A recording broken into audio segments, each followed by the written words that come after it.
of course, Nevada today, well, since last night, in national news because someone from Vegas went all the way to New York and killed 4 people. It's tragic. It's terrible. It's sad. It's also interesting to me is that apparently, according to police, the shooter left behind a note. As a former football star in high school, both here in Nevada and in California, he claims to have had CTE, which is chronic traumatic encephalopathy. There's a reason why we abbreviate that. Try saying encephalopathy 3 times. No, I'm not going to do it here. By the way, fun fact, if you have CTE, you can't say encephalopathy. Well, let me tell you, Robbie, why are you laughing? It's not funny. Sometimes, folks, I make jokes. Well, I say things that aren't intended as humor and come across this way. I can tell you this. As an injury attorney, I have had clients who have one single hit to the head in, let's say, a car accident or a slip and fall. Sometimes they don't even pass out. And this is what's wild. Over a period of time, it becomes apparent that they have suffered a traumatic brain injury, which is the broader term for this. TBI is also used. It's not exactly the same thing. CTE is a part of sort of the TBI family of injuries. And what I'm getting at is, here's how you find out that somebody has a TBI or has a CTE. Usually they can't self-report it. It's sort of like dementia, right? Typically, someone who has dementia doesn't quite realize that they have it. They feel they're confused, disoriented, whatever, but they just think that they're distracted or didn't get enough sleep or whatever. The people that notice are their loved ones, the people that they live with, maybe somebody at work. And I'll tell you what happens, and this is where we attorneys, the difference between a good lawyer and a bad one is all in, honestly, folks, at the end of the day, how much you talk to your clients. It's very important to talk to your clients. It's what we do here, right? We talk to our clients because you'll start to feel out if there is something going on, right? And so you'll get, for example, when I have an accident case that I'm working on where there is someone who's hit their head and I flag it for a TBI protocol, one of the things that we do is we talk to the spouse. We talk to the roommate. We talk to the parents. We talk to people that know this person and say, is there any change in behavior? And here are some of the hallmarks. You have changes in mood, okay?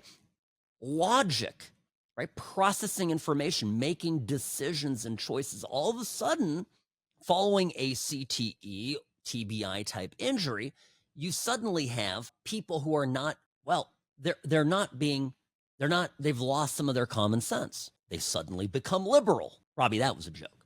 Well, it could be. I mean, in my case, if I suddenly come and start talking about being very liberal, you will be very worried. Now, let me give you, by this stuff is legit. Let me tell you, I don't know if you remember this. You remember this, Robbie. Some of you that have been astutely listening to this program may remember this, and I'll get a little bit personal here, if I may. I was a few years ago filming a commercial at the Silver Knights practice arena. So I was on skates, ice skates, bad idea to begin with. And I was filming it and I didn't have a helmet on. And I fell and my head bounced off the ice. And I got a concussion and I went to the ER and I didn't have any brain bleed and I think I'm fine, okay?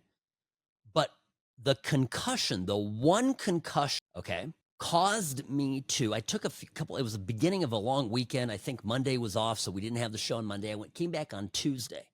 And this little incident happened, I think, on Friday. So I come back on Tuesday to do a show.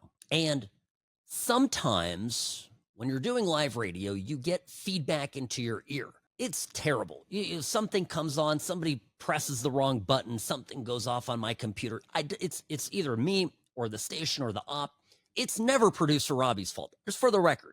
But what happened to me is I had somebody start talking. I think it was another station that got fed into my ear. Well, another station from our Odyssey network right here in Vegas got fed into my ear. And normally I could say something like, whoa, I'm getting some feedback in my ear. Oh, geez, this is crazy, and I could, just deal with it because I'm a pro. I can handle it. My brain froze. My brain stopped working. I just went blank. And if you remember, we probably had minutes of dead air and then they had to put a rerun on of a previous show. And I still feel terrible about this. It's one of my worst moments in radio of my life. And I've been on the radio a long time now. So I have imagine that's what you feel. Imagine that suddenly you're someone like you or me, or we're able to communicate, we're able to be verbal, we're able to everything. And all of a sudden your brain just goes, my brain shut down. Not good. That is what it's like to suffer from CTE all the time. So if that's what this guy was dealing with, then I can imagine he wasn't in good shape. So the next question is, right? So by the way, if you've ever had a slip and fall or an injury or anything like this, and you think that there might be an injury, a brain injury, go to the neurologist, get a referral from your doctor. Go, go, go. By the way, we have some very good neurologists at UMC here in Las Vegas, actually, some high-level people. But go absolutely and get checked out. It's vital. And I push, all my clients that go through this, I say, listen, worst case scenario, they say there's nothing wrong, but it's always important to get checked out. So I'm going to, now, here's, I guess, the $1 million question. Everybody's asking this.